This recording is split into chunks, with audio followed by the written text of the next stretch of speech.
तो बच्चों विज्ञान में अब हमें अध्याय 11वां जो है वो शुरू करना है। अध्याय 10 तक हम अध्ययन कर चुके हैं। 11वां अध्याय आपका है प्रकाश, छाया एवं परावर्तन के बारे में। इस अध्याय में आप छायाओं के बारे में तथा परावर्तन की प्रक्रिया के बारे में जानेंगे। तो इस भाग में हम इस अध्याय को शुरू करते हैं। आपका ये अध्याय बहुत बड़ा नहीं है, कुछ महत्वपूर्ण चीज़ें आपको यहाँ जाननी है। इस एक भाग में ही हम इस पूरे अध्याय को समझ लेंगे। तो सबसे पहले हमें बात करनी है पारदर्शी, अपारदर्शी तथा पारभासी वस्तुओं की। तो आप ये पहले से जानते हैं बच्चों, हम ये चर्चा बहुत पहले कर चुके हैं। पिछले अध्यायों में ये शब्द हमारे पास आ चुके हैं कि कुछ वस्तुएं जो अपने आर पार प्रकाश को जाने देती हैं वो पारदर्शी होती हैं, यानी उनके आर पार देखा जा सकता है। जो वस्तुएं अपने आर पार प्रकाश को नहीं जाने देती वो अपारदर्शी होती हैं और उनके आर पार नहीं देखा जा सकता है। जबकि कुछ वस्तुएं पारभासी होती हैं, यानी थोड़ा बहुत उनके आर पार दिखता है लेकिन वो काफ़ी अस्पष्ट दिखता है। तो वापस दोहरा लेते हैं एक बार। यदि हम किसी वस्तु के आर पार नहीं देख सकते तो वह अपारदर्शी वस्तु है। वहीं यदि हम किसी वस्तु के आर पार देख सकते हैं तो वह वस्तु प्रकाश को अपने अंदर से होकर जाने देती है और ऐसी वस्तु को हम पारदर्शी कहते हैं। इसके अलावा कुछ वस्तु से आर पार देख तो सकते हैं लेकिन बहुत स्पष्ट नहीं देख सकते हैं और ऐसी सभी वस्तुओं को क्या नाम दिया जाता है? पारभासी नाम दिया जाता है। तो है ना बहुत ही साधारण सी बात, हम पहले ही इस बारे में चर्चा कर चुके थे। अब बच्चों इन वस्तुओं के बाद में हमको बात करनी है छायाओं की। तो आप बच्चों ध्यान देंगे यहाँ पर कि जो अपारदर्शी वस्तुएं होती हैं जिनके आर पार प्रकाश जाना संभव नहीं होता है उनकी ही छाया बनती है। पारदर्शी वस्तुओं की छाया बनना संभव नहीं होता है। जैसे हम, आप अपारदर्शी हैं, आपके आर पार से देखा नहीं जा सकता। तो इस प्रकार का एक छोटा सा क्रियाकलाप आप करके देख सकते हैं, या किसी भी वस्तु को आप जो अपारदर्शी वस्तु हो उसे आप धूप में या सूर्य के प्रकाश में जब इस तरीके से रखते हैं तो उसकी छाया आपको नज़र आ सकती है। एक छोटा सा क्रियाकलाप आप कर सकते हैं कि आप अपने एक साथी को अपने सामने खड़ा करें, उस पर टॉर्च से प्रकाश डालें। यदि हम शाम की बात कर रहे हैं, ठीक है, कि आप इस क्रियाकलाप को करेंगे तो आपको शाम के समय करना है या ऐसे स्थान पर जैसे कोई अंधेरा कमरा हो वहाँ पर करना हो। तो अपने साथी को खड़ा करें, इसके ऊपर कुछ टॉर्च से प्रकाश डालें और पहली स्थिति में ऐसा कुछ ना रखें, यानी उनके पीछे, अपने साथी के पीछे आप किसी को भी खड़ा ना करें और तब देखें कि क्या होता है। आपको पीछे कुछ भी नज़र नहीं आएगा, लेकिन जब आप किसी साथी को इस तरीके से उस साथी के पीछे खड़ा कर देते हैं और यहाँ इस साथी के हाथ में एक आपने गत्ते की शीट दे दी, एक गत्ता रखवा दिया, तो उस गत्ते की शीट पर आसानी से इस साथी की जिस पर प्रकाश पड़ रहा है छाया को देखा जा सकता है। तो यहाँ महत्वपूर्ण बात यह है कि छाया केवल पर्दे पर ही दिखाई दे सकती है, बिना पर्दों के छाया को देखना संभव नहीं होता है।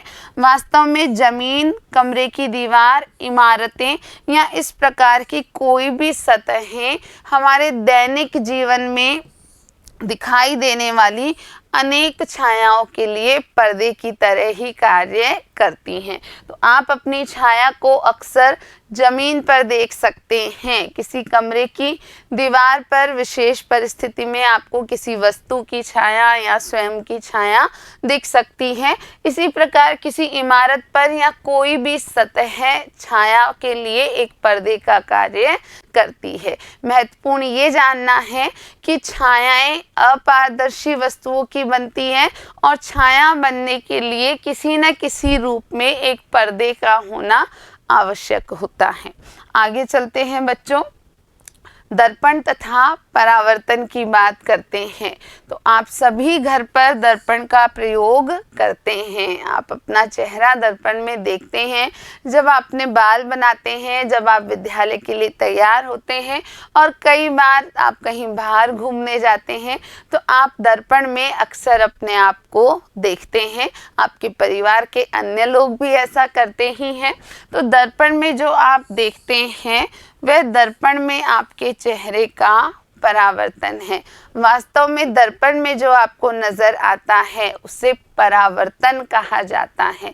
तो आप अपने चेहरे को जब दर्पण में देख रहे हैं तो जो दर्पण में चेहरा दिखाई दे रहा है वो आपके चेहरे का परावर्तन कहलाता है।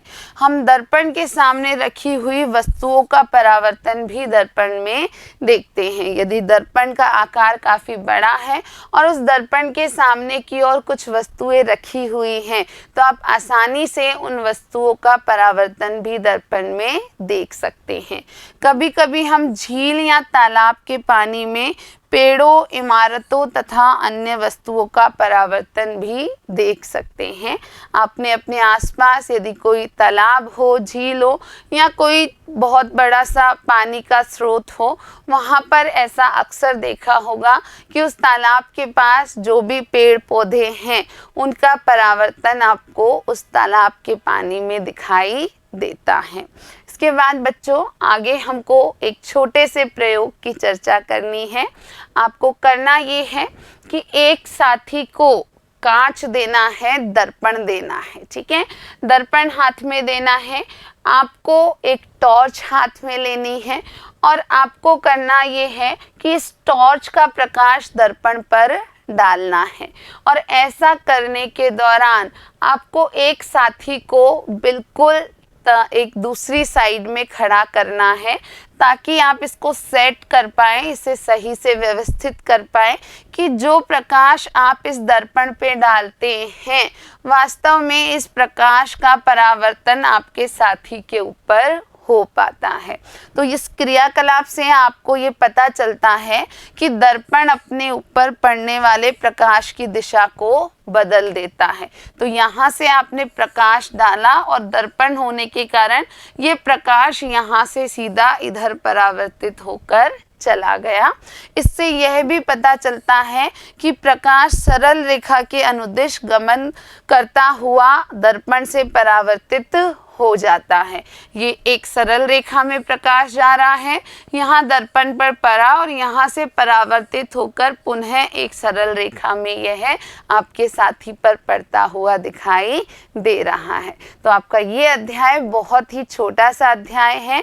छायाओं के बारे में, परावर्तन के बारे में कुछ महत्वपूर्ण बातें आपने यहाँ पर जानी है। इसके अलावा पारदर्शी, अपारदर्शी तथा पारभासी वस्तुएं क्या हैं ये आप पहले से भी जानते थे और इस अध्याय में हमने इन चीज़ों को फिर से दोहरा लिया है। तो बच्चों आपका अध्याय 11 प्रकाश, छाया एवं परावर्तन यहाँ समाप्त होता है। तो अब हम अगले भाग में इस अध्याय के अभ्यास प्रश्नों को हल करेंगे। आज के लिए इतना ही। वीडियो देखने के लिए आप सभी का बहुत बहुत धन्यवाद।